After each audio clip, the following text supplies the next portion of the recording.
She over the last day or so has become weaker and weaker, and as we've talked before, her mind was still very sharp. I was able to see her on Thursday evening, and again on Friday evening. I saw her Friday night, which was last night, about 7 p.m. She passed away about 3 hours later. She was able to tell me that to make sure I go home and kiss her great-grandbabies for her, and of course I certainly did that. She told me one time, she said, and this was last evening, she said, looked at me, and of course classic grandmother Tuny form, she said, you know, baby Brad, she always called me baby Brad, she said, baby Brad, you know, it's going to be okay, it's all going to be okay. And she said, you know, if it's not, it ain't.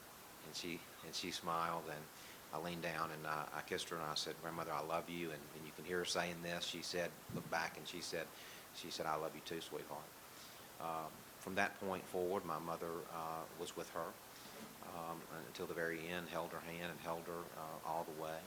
In the last hour, as she got weaker and weaker, you know, and shorter breaths.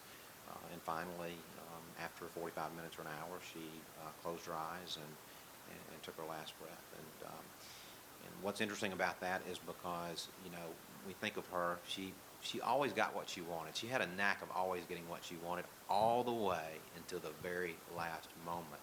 That's how she wanted to go to heaven, and that's how she went. I think she was a pioneer. I think she was a pioneer in radio and television, but even more importantly, I think she was a pioneer in women being successful, no matter what the business was, but women being successful in business and being leaders. And I think there are a number of women that I can think of in this community who have learned a lot from her and how to be successful and how to be leaders. And I'll always admire her for that. And I think she'll be a mentor for very many in that role. And then in addition to that, she was such an advocate for children, as you know, who had been abused, and an advocate for children with disabilities, especially cerebral palsy. She was very passionate about those things, and she was a spokesperson for those children. For children who could not speak for themselves, she was the spokesperson. And she always called those children God's special children.